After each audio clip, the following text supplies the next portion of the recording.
अरे कपड़े तो खरीद लिए, अब वादे के मुताबिक हमें मेला चलना है ना? हाँ, और मेले में झूले पे भी झूलेंगे और गुड़िया के बाल भी खाएंगे। हाँ? अरे गुड़िया के बाल भी खा लेना और खिलौने भी ले लेना। हाँ। अरे जानकी। क्या भैया, आप भी ना, घर में इतने सारे खिलौने पड़े हैं, आप तो ना कुसुम को बिगाड़ रहे हैं। चलो ना मामा, जल्दी मेले में जाना है। चलो। हाँ चलते हैं। अरे जानकी तुम भी चलो ना। नहीं नहीं भैया, आप लोग जाकर आओ, आज कुसुम का जन्मदिन है, आज इसके मनपसंद का खाना बनाऊंगी। और गुलाब जामुन मत भूलना। जरूर बनाऊंगी, मामा को सताना नहीं, और जल्दी आना। ठीक है, चलो। ठीक है, चलो चलो। एक हंसते खेलते परिवार की एक हंसती खेलती लड़की, लेकिन किसे पता था कि हालात के भंवर में उसकी जिंदगी तबाह होकर रह जाएगी।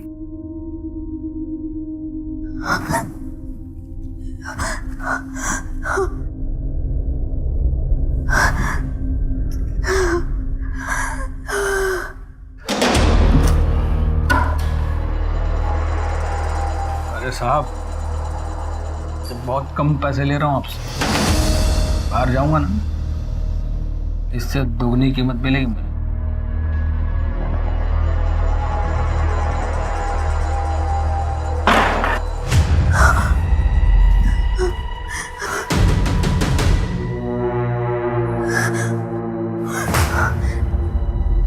अंकल, मुझे मेरी मम्मी के पास जाना है, वो मेरा इंतजार कर रही होगी।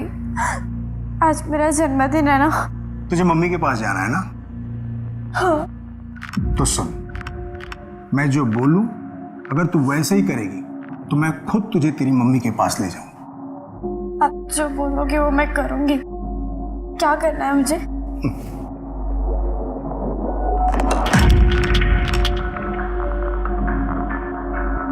ले गुड़िया, ये तेल मुझे लगा दे। ले।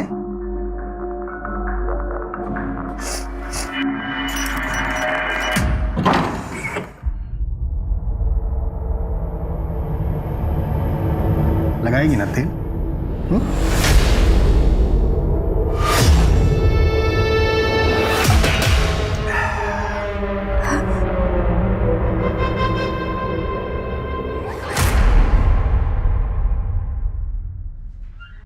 हाँ जी जी जी, 2 आइटम्स और ऐड करवाना है जी, मैं करवा देता हूँ। सलाम। वालेकुम अस्सलाम बेटा, तेरा ही इंतजार कर रहा था। ये ना बैंक से लेटर आया है, केवाईसी की कुछ प्रॉब्लम है, उन्होंने अकाउंट फ्रीज कर दिया है, उन्हें रिप्लाई ड्राफ्ट। हामिद भाई, आज तक कभी ऐसा नहीं हुआ कि आपने अपने बेटी को याद किया हो और प्रवीण ना आई हो। कैसी हो बेटा? ठीक है चाचा। खुश रहो। अब्बू, आप मुझे अपने आधार कार्ड की कॉपी दे दीजिए। लाता। ये बेटा जेरोक्स। ठीक है अब्बू, चलती हूँ मैं, शाम को मिलती हूँ। अल्लाह हाफ़िज़। अल्लाह हाफ़िज़।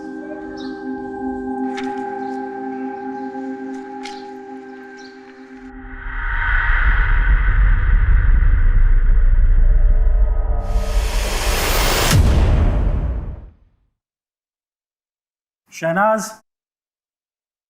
अस्सलाम वालेकुम। वालेकुम अस्सलाम। हमारा हज का फॉर्म सेलेक्ट हो गया है। अल्लाह का लाख लाख शुक्र है। हाँ वो तो है, बस अल्लाह के दरबार में जाने से पहले हम इतना चाहते हैं कि अपनी जिंदगी के तमाम मसले सुलझा लें, ताकि वहां कोई शर्मिंदगी ना हो, कोई कुफ्त ना हो। मैं समझ रही हूँ आपका इशारा किस तरफ है। आप जो सोच रहे बेहतर ही सोच रहे।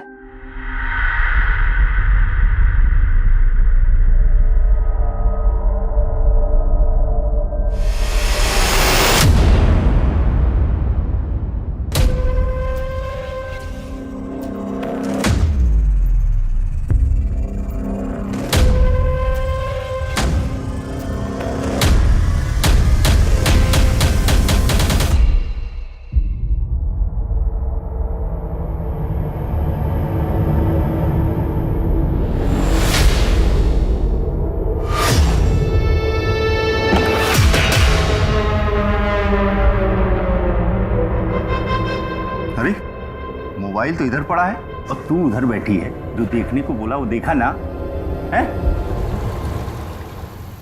चाचा, हामिद चाचा,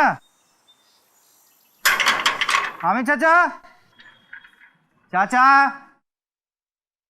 कहाँ हो आप? सुबह सैर के लिए नहीं जाना क्या? चाचा,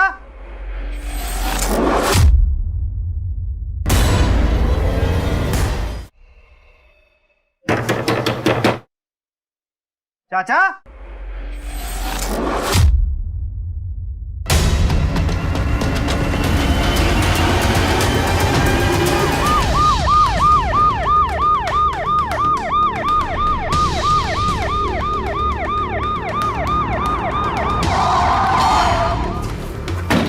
चलिए हटी हटी हटी।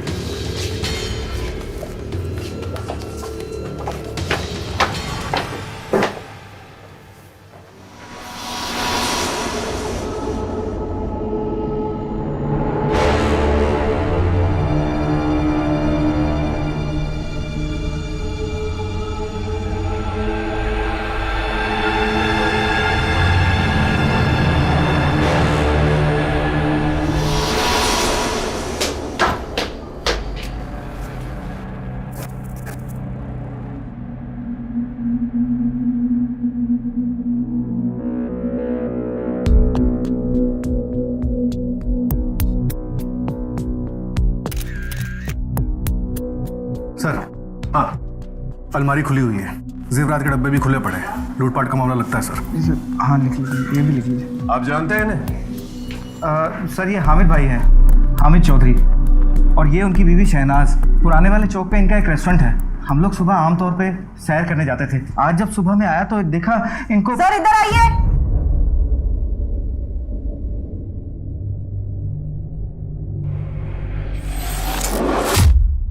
कानपुर शहर के एक ही घर में 3 हत्याओं की सनसनीखेज खबर जंगल की आग की तरह पूरे देश में फैल गई। इस ब्लैक हेडलाइन ने कई सवाल खड़े कर दिए। एक बेइंतहा उलझा हुआ क्राइम सीन पुलिस के सामने था, जिसने इस केस को बहुत पेचीदा बना दिया था। हत्या की वारदात को जिस तरह से अंजाम दिया गया था वो बेहद खौफनाक था। जाहिर सी बात है कि पुलिस पर दबाव भी बढ़ गया था। सर ये बैग मिला यहाँ से, पर कोई आईडी प्रूफ नहीं है सर। फोन है? नहीं सर, किसी के भी फोन नहीं मिले। आप इस लड़की को जानते हैं? नहीं सर, मैंने इन्हें पहले कभी नहीं देखा। सर हो सकता है कि चोरों की गैंग के मेंबर हो। लूटे हुए माल को लेके कोई झगड़ा हुआ हो, उन लोगों ने इसे मार दिया और भाग गए। सारा प्लान मैंने बनाया था, मुझे ज्यादा हिस्सा मिलना चाहिए। चला। ज्यादा हिस्सा चाहिए? और नहीं तो क्या। सर जिस तरह से अमित की पैंट खुली हुई है, लगता है कोई लड़की का चक्कर है।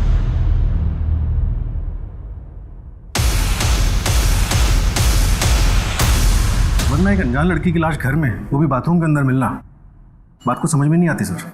नहीं, नॉट पॉसिबल। कोई भी शादीशुदा मर्द अपने घर में पत्नी होते हुए किसी दूसरी औरत को नहीं बुलाएगा। सर ये लड़की के कपड़ों को देखकर लगता है कि इसके साथ कुछ गलत हुआ है। सलवार का नाड़ा बिल्कुल ढीला है सर। इतना लूज अगर नाड़ा रहा तो सलवार रुकने से रही सर। बॉडी को पोस्टमार्टम के लिए भेजो और उस लड़की के फोटोग्राफ्स सब जगह सर्कुलेट करो।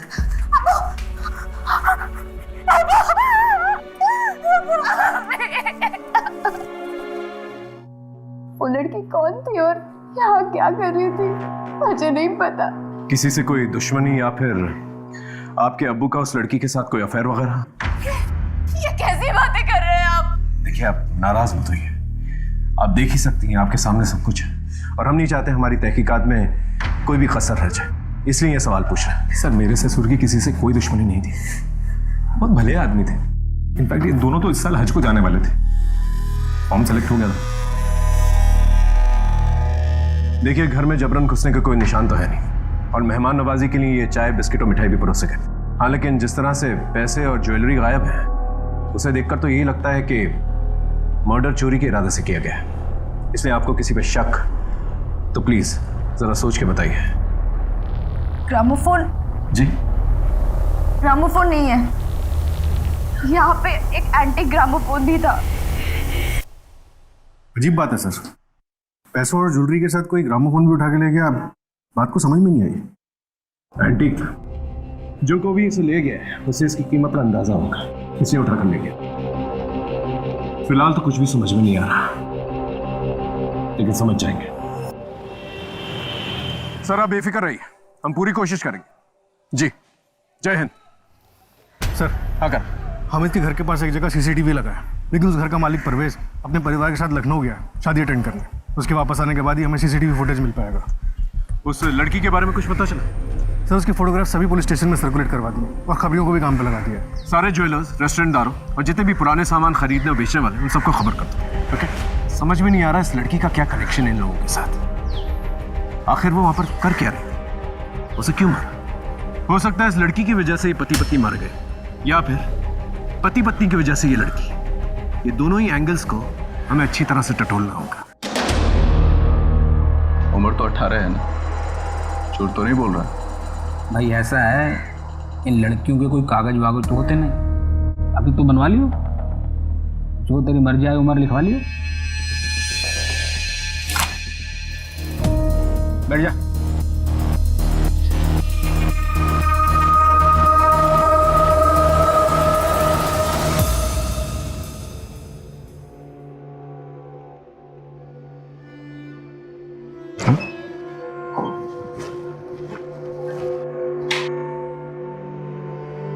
आओ अंदर आओ। आओ आजा।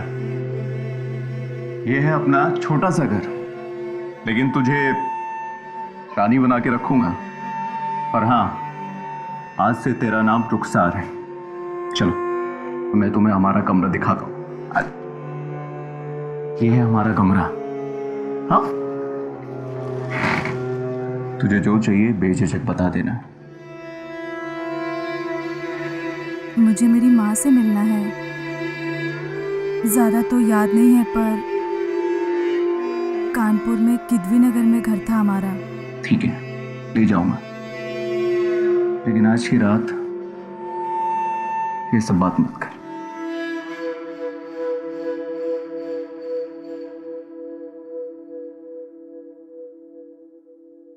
ये रही आपकी चाय। अरे ये बैग, आप कहाँ जा रहे हैं? मैं नहीं, तुम जा रही हो। ये क्या कर रहे हो? अशफाक, मैं तो आपकी बीवी हूँ ना। आपने मुझसे निकाह किया था अशफाक। अशफाक रोकिए इसे। लेके जा इसको।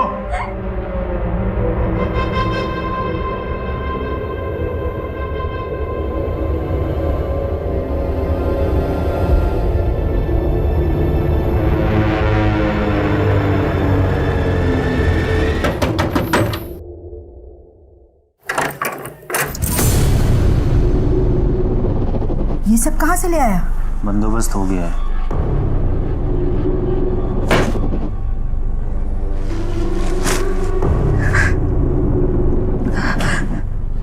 ये तुमने ठीक नहीं किया। अब मुझे यहाँ नहीं रहना, मुझे जाने दो, छोड़ दो प्लीज। मैं तुम्हारे पैर पड़ती हूँ।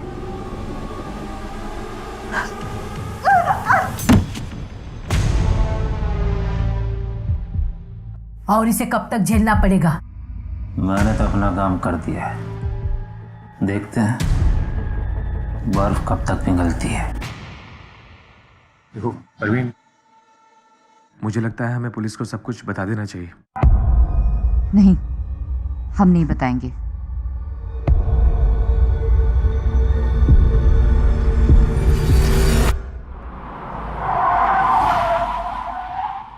मजदूर का पसीना सूखने से पहले उसकी मजदूरी दे दिया करते थे। वो बहुत अच्छे इंसान थे, भूल नहीं पाएंगे हम।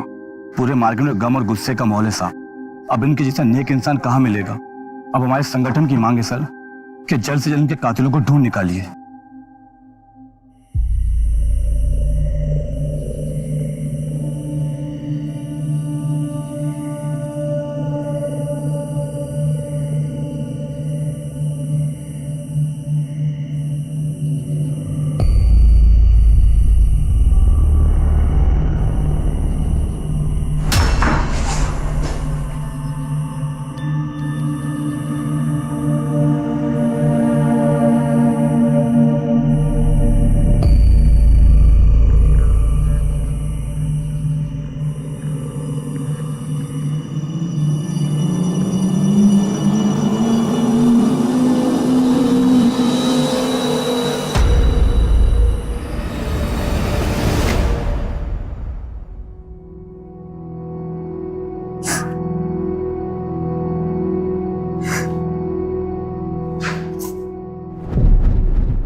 असलम चचा, कल से रेस्टोरेंट खोलते हैं, हम बैठेंगे रेस्टोरेंट में।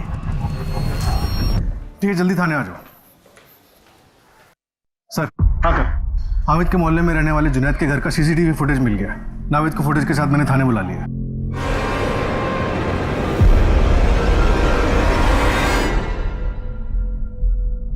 इस लड़के को पहचानते? नहीं सर। करण, इस लड़के के डिटेल्स निकाल।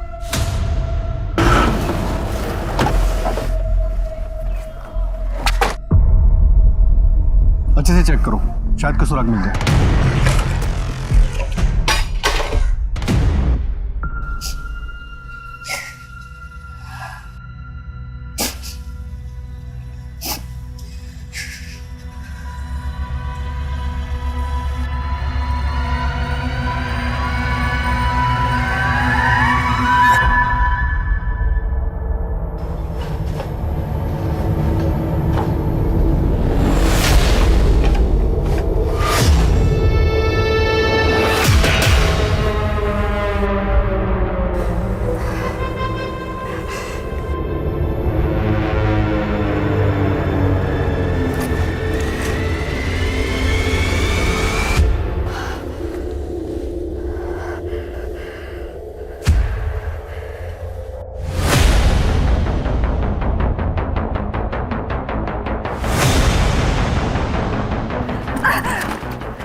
इसे पहचानते हैं आप?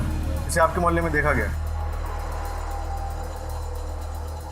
नहीं सर। नहीं। कोई ऐसी बात याद करके बताइए जो हमारी मदद कर सके। लगभग 1 साल पहले अब्बू को किसी ने गोली चलाई थी।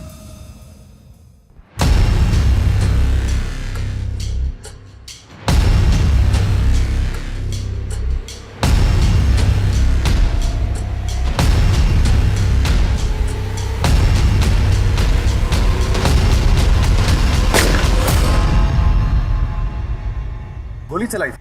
किसने? सर, आज तक पता नहीं चला।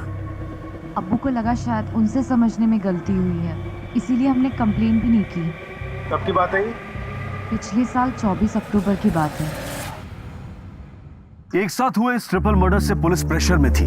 ये केस अब एक जिगजैग आरी की तरह से हो गया था। पुलिस टीम हाथ हाथी एक एक इंफॉर्मेशन से इस केस को समझने की कोशिश कर रही थी। सर, अगर पोस्टमार्टम रिपोर्ट आ गई है। रिपोर्ट के मुताबिक तीनों की हत्या किसी धारदार हथियार से गला काटने की वजह से हुई थी। और एक बात सर, इस लड़की की लाश हमें बाथरूम में मिली थी। मारने से पहले उसके साथ सेक्सुअल एक्टिविटी हुई थी। डीएनए रिपोर्ट्स क्या कहते? सर, डीएनए रिपोर्ट्स हामिद से तो मैच नहीं होती, कोई और ही था। साहब, आपने जो फोटो भेजा था ना, इसका नाम आमिर है और बड़ी मस्जिद के पीछे अपनी अम्मी जोया के साथ रहता है। एक और बात साहब, हामिद चाचा की एक बेटी और है। 400 तो मर रही है हमका। 24 अक्टूबर को पिछले साल हामिद पे गोली चलाई गई थी मस्जिद के बाहर। थोड़ा पता तो करना किसने गोली चलाई थी और किसके कहने में चलाई थी। हो जाएगा साहब। ये ले। नहीं साहब, अम्मी चाचा जैसे आदमी के लिए काम में पैसे लेके नहीं करूँगा। चलता हूँ साहब।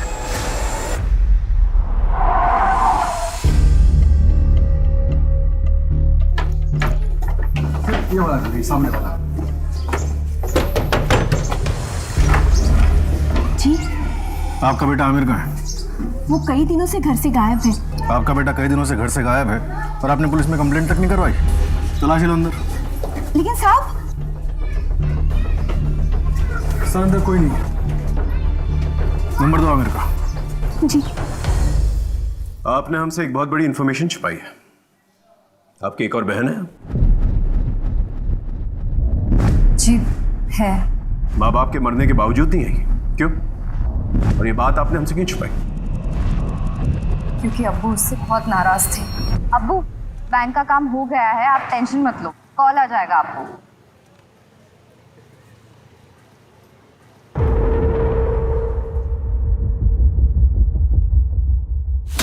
जितनी जल्दी हो सके इसकी शादी करवा दो। मैं किसी से शादी नहीं कर सकती। मैं शाकिर को अपना शौहर मान चुकी हूँ और उसके बच्चे की माँ बनने वाली हूँ।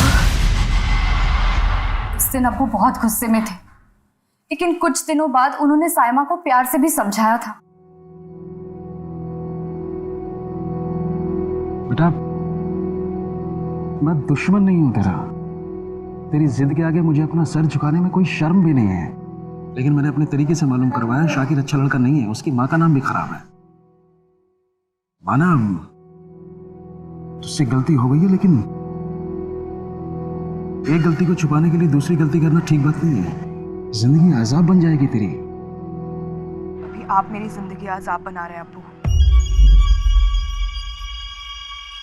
ठीक है, तुझे अपनी बर्बादी की कहानी खुद लिखने का शौक है तो लिख, लेकिन एक बात याद रखना, आज के बाद तेरे मेरे रिश्ते बिल्कुल खत्म। दाग थी वो हमारे खानदान के नाम पर। अम्मी और अब्बू उसे सबसे ज्यादा चाहते थे और उसी ने अम्मी अब्बू को सबसे ज्यादा तकलीफ दी। शाकिर करता क्या है? कुछ भी नहीं। अब्बू ने कहा था कि पैसों के लालच में आकर उसने साइमा के साथ निकाह किया था। कहाँ रहती है आपकी ये बहन साइमा? अब्बू की एक एक बात सच थी। मैं ही गलत थी। शाकिर ने मुझे कभी खुश नहीं रखा। क्यों? आपकी तो लव मैरिज हुई थी ना? लेकिन शाकिर ने मुझसे शादी अब्बू के जायदाद और उनके पैसों के लिए की थी। जब मैंने ही उनका घर छोड़ दिया तो धीरे धीरे वो मुझे सताने लग गया। मैं कहीं भाग ना जाऊं इसलिए मुझे बांध के रखता था। आपका बच्चा कहाँ है? मैंने अम्मी और अब्बू से झूठ बोला था कि मैं शाकिर के बच्चे की माँ बनने वाली हूँ।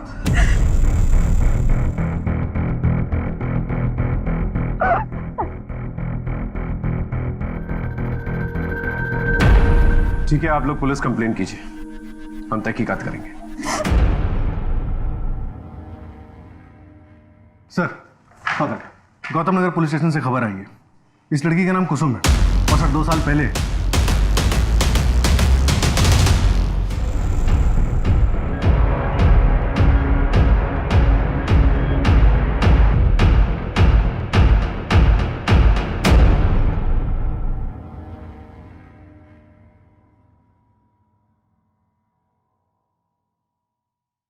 चल बता, नाम क्या है?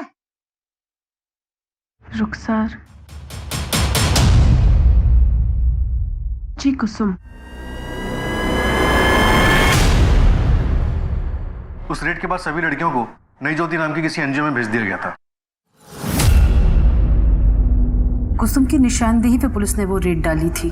हालांकि कुसुम को भी बहुत टाइम लगा उस ट्रॉमा से बाहर निकलने के लिए।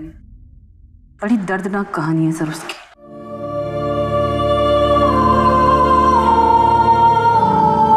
कुसुम को लोगों ने सामान की तरह इस्तेमाल किया।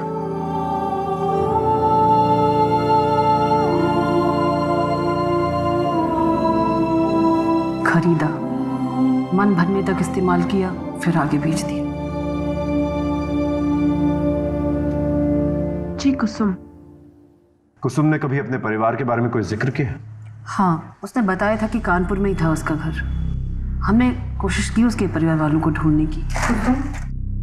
तुमने जो घर के बारे में बताया था, वहां तो कई सालों से कोई और रहता है। कहाँ चले गए? किसी को नहीं पता। कुसुम हामिद को कैसे जानती थी? हामिद जी अक्सर हमारे यहाँ डोनेशन देने आते थे। कुसुम को मैंने ही उनसे मिलवाया था। अच्छा, तो ये है वो बच्ची? जी, ये है कुसुम जिसके बारे में मैंने आपको बताया। बस इसके माँ बाप को ढूंढ रहे हैं। उसके घर देर है, अंधेर नहीं है। मैं दुआ करूंगा कि तुम जल्द अपने माँ बाप से मिलो। अपनों से बिछड़ने का गम क्या होता है मैं समझ सकता हूँ। बेटा, इस दुनिया में अपने आप को अकेले बिल्कुल मत समझना। मुझे अपने पिता की तरह ही समझो। मेरे बहुत से लोग हैं इस कानपुर शहर में जानने वाले, मैं उन सबसे बात करूंगा। शायद वो लोग हमारी कुछ मदद कर सकें। कुसुम को उम्मीद भी नहीं थी सर, और हामिद जी ने उसके परिवार को ढूंढने के लिए एड़ी चोटी का जोर लगा दिया। और फिर एक दिन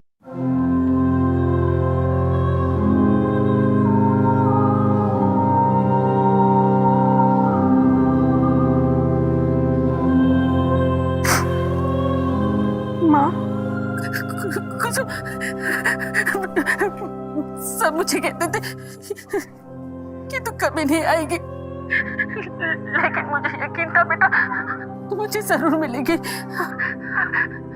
तुम्हारे जाने के बाद सब बेचकर हम चित्रकूट आ गए थे, लेकिन तू इतने साल कहाँ थे बेटा? माँ, बहुत लंबी कहानी है, मैं आपको मिलकर बताती हूँ ना। हामिद चाचा की वजह से ये सब मुमकिन हो पाया है। माँ, बस 2 दिन में मैं आपके पास आ जाऊंगी।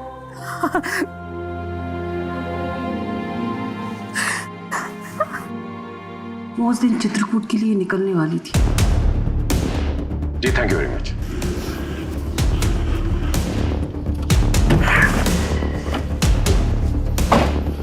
करण, कहीं ऐसा तो नहीं कि कुसुम के इतिहास ने इन लोगों का इतिहास बना दिया? वो रेड मारने वाली पुलिस से पता करना इस रैकेट का सरगना कौन था।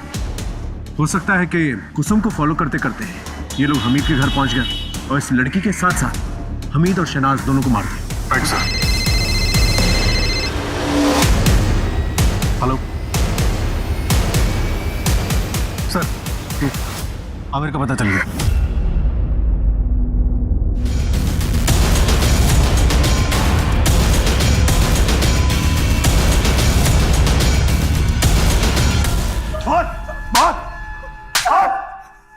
साहब, मैंने किसी को नहीं मारा साहब, मैं तो बस चोरी के इरादे से घर में घुसा।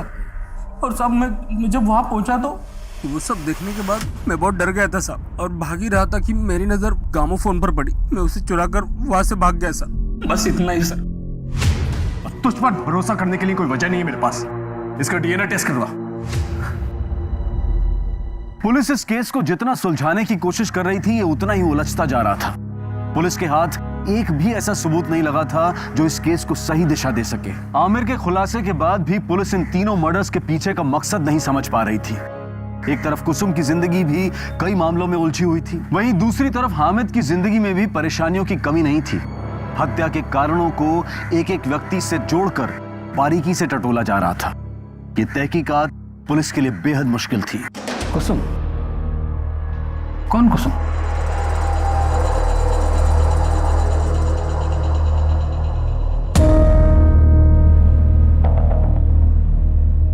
अरे ये तो क्या नाम था इसका, कुछ याद नहीं आ रहा साहब। वो क्या है ना कि हर क्लाइंट इनको अपना ही नाम देता था। किसे सुपारी दी थी इसे मारने की? साहब मैं इसकी सुपारी क्यों दूंगा? क्योंकि इसने पुलिस में खबर करके तेरे धंधे को चौपट करवा दिया। अच्छा तो ये थी? अच्छा वो मर गई। सर, जेल के अंदर की खबरियों को एक्टिवेट करता हूँ। अगर इसने कुछ किया होगा तो बाहर जरूर बात आएगी। साहब, गुड्डन नाम के आदमी को हामिद चाचा के 2 नंबर वाले दामाद ने सुपारी दी थी जान से मारने के लिए, और इस 2 नंबर वाले दामाद का नाम साकिर साहब।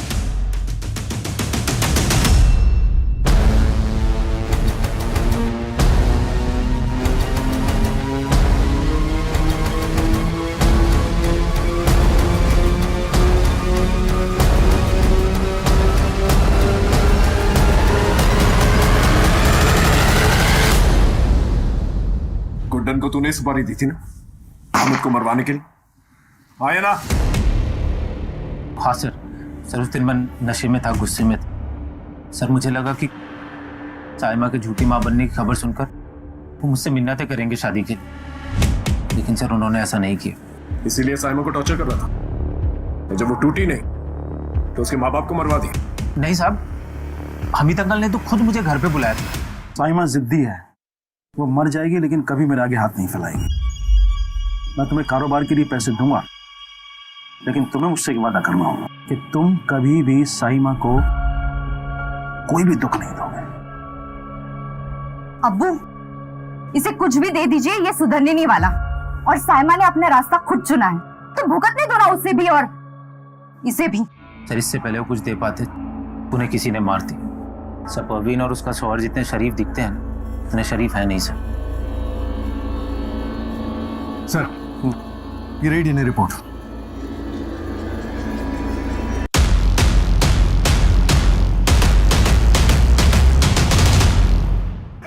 ठीक है साहब।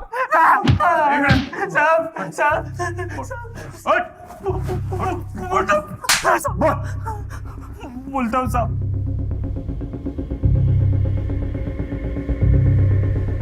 झूठ बोल रहा है ना? हाँ, ऑर्डर तूने किया ना? बोल। कसम से बोल रहा हूँ साहब, मैंने किसी का मर्डर नहीं किया। सर अगर ये आमिर सच बोल रहा है तो फिर ये मर्डर क्यों और किसने करवाया? ये हामिद का पूरा परिवार ना झूठ बोल रहा है। शाकिर ने तो एक बार जानलेवा हमला भी करवाया है। और सर जावेद? जावेद हद से ज्यादा सीधा है। मनोज को किसी बात से कुछ लेना देना ही नहीं है। एक काम करते कर, दोबारा से क्राइम सीन पे चलते हैं, बारीकी से घर और मोहल्ले की जांच करते हैं। I'm sure कुछ ना कुछ मिलेगा। ओके? कहते हैं कि हर क्राइम सीन अपनी कहानी खुद बयां करता है, लेकिन कई बार ऐसा होता है कि सच कुछ और होता है और पुलिस की आंखों को कुछ और ही दिखाया जाता है। जो बारीकियां, जो डिटेलिंग पहली बार में नजरअंदाज हो जाती है, उसके लिए पुलिस को क्राइम सीन पर कई बार जाना पड़ता है। पुलिस ने हार नहीं मानी और हर बार एक नए जोश के साथ अपनी तहकीकात जारी रखी। इस केस में भी ऐसा ही हुआ। उनकी यही सूझबूझ उनके काम आ गई।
करण, जरा यहाँ ना।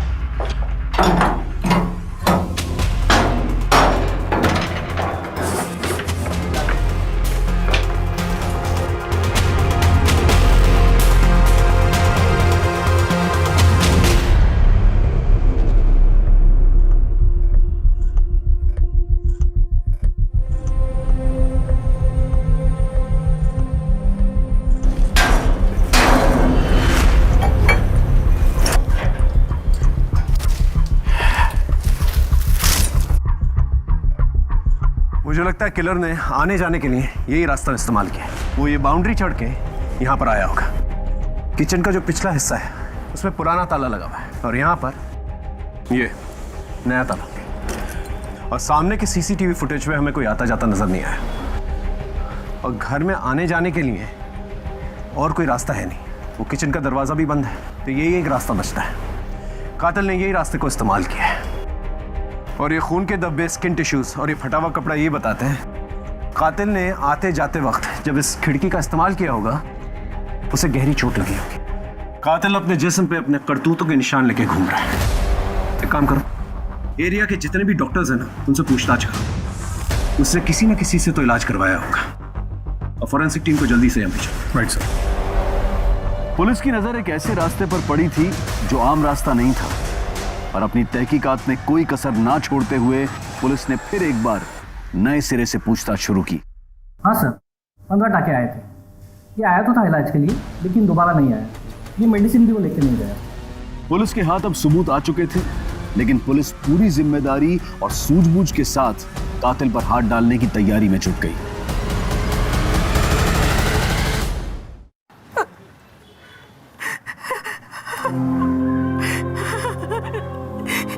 इससे पहले वो मेले में खो गई थी। मेले में खोई नहीं थी, बेच दी गई थी।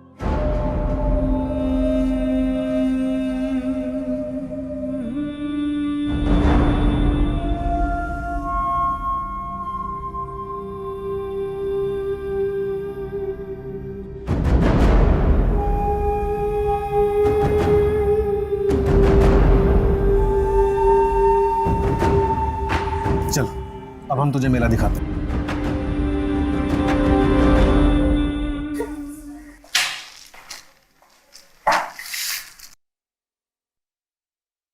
दोबारा से पट्टी करवाने नहीं गए?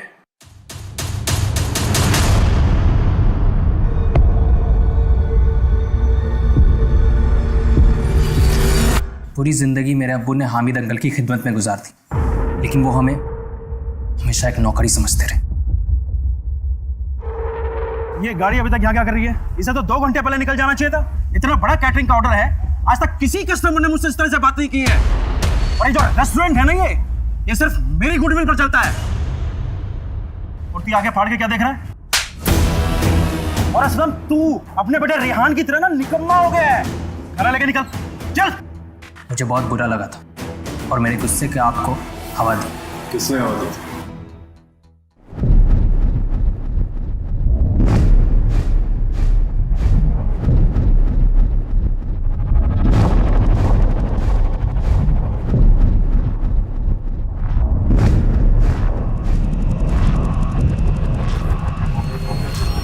हमारा धंधा पुराना है सर। हामिद भाई की पहले टेलर की दुकान थी। हमारे धंधे को देखते हुए उन्होंने रेस्टोरेंट खोला और उस रेस्टोरेंट का नाम शहनाज रखा। देखते ही देखते सारे कस्टमर उनके पास जाने लगे और एक दिन इसी सदमे से मेरे अब्बू की हार्ट अटैक से मौत हो गई। पूरे 2 साल लंबा इंतजार किया और उस रात रेहान की आंखों में हामिद के लिए नफरत दिखी। तब जाके मैंने अपना लंबा इंतजार खत्म किया। देख लिया तूने अपनी वफादारी का अंजाम, अब ले अपना इंतकाम। एक बार हामिद चाचा ने ग्रिल पे लगवाने के लिए मुझसे नया ताला मंगवाया था। तब उस रोज मैंने उसमें से एक चाबी अपने पास रख ली थी। ये ले। अरे चाची, ये सब नहीं। अरे इतने सालों के बाद अपनी माँ के पास जा रही है। रख ले बेटा, बड़ों की दुआएं साथ रहनी चाहिए। चाची मुझे लेट हो जाएगा, मैं निकलती हूँ। जरा वॉशरूम करा, वो उस तरफ है वॉशरूम। फ्रेश होके आ जा, तब तक मैं नमाज पढ़ लेती हूँ। जी।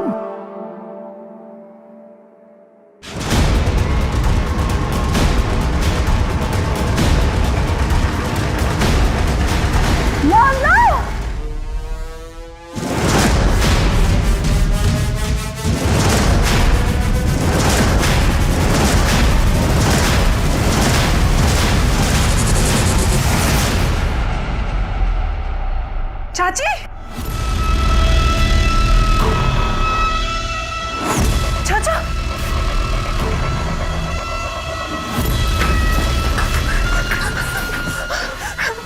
मुझे मत मारना। मैंने कुछ नहीं देखा, मैं किसी को कुछ भी नहीं बताऊंगी। मेरी माँ मेरा इंतजार कर रही होगी। तुम दोनों ने अपना बदला तो ले लिया, लेकिन इस बदले की आग में 3 बेकसूर लोगों की जान चली गई। अब ना तुम्हारी पढ़ाई कभी पूरी होगी और तुम्हारा रेस्टोरेंट का बिजनेस हमेशा हमेशा के लिए ठप हो जाएगा। माता पिता हमेशा बच्चों का भला ही चाहते हैं, लेकिन कभी कभी बच्चों द्वारा लिए गए अपने इंडिपेंडेंट फैसलों से वो नाखुश हो जाते हैं। और यही वो वक्त होता है जब परिवार में दूरियां और नफरत बढ़ने की गुंजाइश बन जाती है। हामिद ने साइमा के लिए बहुत कुछ सोच रखा था, लेकिन उसने अचानक शादी कर ली और बाप और बेटी के रिश्ते में दरार पड़ गई। रेहान ने मोइन के बहकावे में आकर हामिद की जान ले ली। हामिद मोइन की रंजिश का शिकार बन गया। अब मैं अनूप सोनी आपसे विदा लेता हूं। फिर मुलाकात होगी क्राइम पेट्रोल सतर्क के ब्लैक हेडलाइंस अध्याय में एक और नए केस के साथ। और याद रखें, क्राइम और आपके बीच में सिर्फ इतना फर्क है कि आप कितने सतर्क हैं। सतर्क रहें, सुरक्षित रहें। जय हिंद।